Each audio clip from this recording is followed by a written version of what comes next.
Japan marked the second anniversary on Monday of a devastating earthquake and tsunami that left nearly 19,000 people dead or missing and more than 300,000 people still displaced.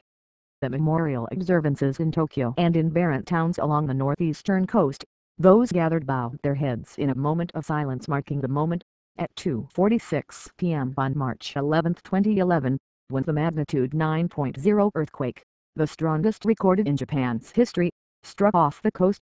I pray that the peaceful lives of those affected can resume as soon as possible, Emperor Akihito said at a somber service at Tokyo's National Theatre. Japan has struggled to clean up radiation from the Fukushima Daiichi nuclear plant, whose reactors melted down after its cooling systems were disabled by the tsunami, and rebuild lost communities along the coast.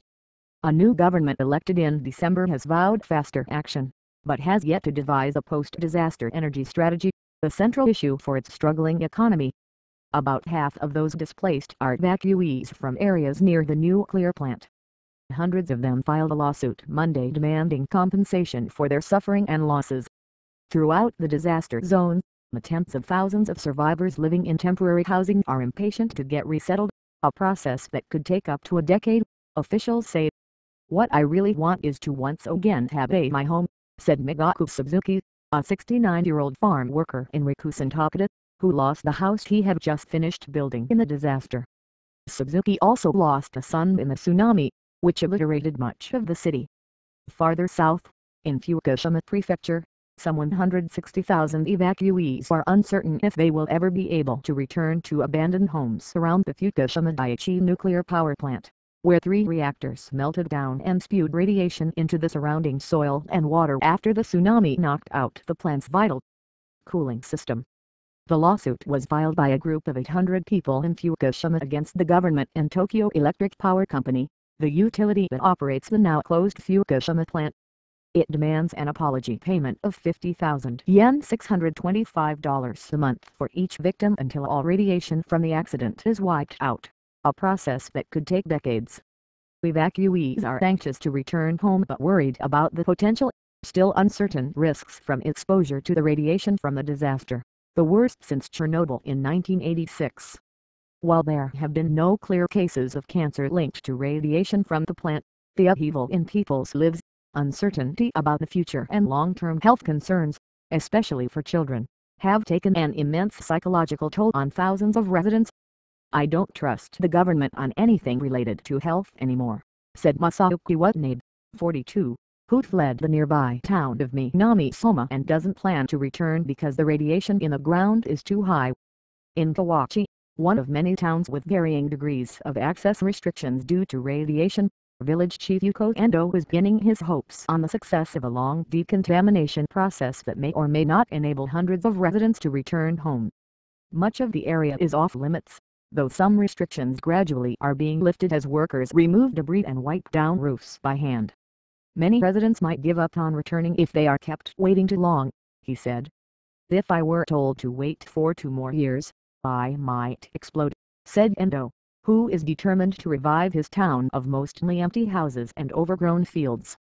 After spending a huge amount of money, with the vegetable patches all cleaned up and ready for farming, we may end up with nobody willing to return. The change of government late last year has raised hopes that authorities might move more quickly with the cleanup and reconstruction.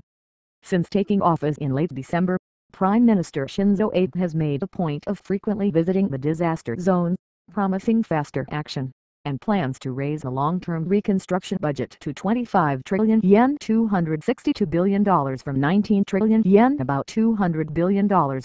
We must speed up the reconstruction effort for the survivors who are living with heart and soul, Abe said in an address at the memorial service. I believe that would be a way to serve justice for the perished, whose spirits are looking after us from the heaven.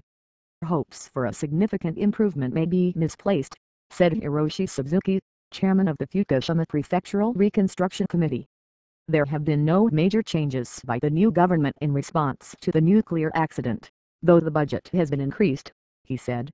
If the reconstruction budget continues to serve as a tool for expanding public works spending, then I believe local societies and economists will be undermined. Another lingering problem is discrimination against evacuees from Fukushima. Watanabe, who used to work for a company maintaining the nuclear plant's lighting systems, said his sons are sometimes shunned or taunted by classmates who say things like, "Don't come near me. You're radioactive." Many fear their children will find it hard to find spouses due to worries over potential long-term harm from radiation, Suzuki said. The struggles to rebuild and to cope with the nuclear disaster are only the most immediate issues Japan is grappling with, and it searches for new drivers for growth as its export manufacturing lags and its society ages. Towns impatient to rebuild face the stark reality of dwindling, aging populations that are shrinking still further as residents give up on ever finding new jobs in areas where the backbone industries of fish processing and tourism were wrecked by the tsunami or paralyzed by the nuclear crisis. Decommissioning the nuclear plant could take 40 years as its operator works on finding and removing melted nuclear fuel from inside its reactors, disposing of spent fuel rods and treating the many tons of contaminated wastewater used to cool the reactors.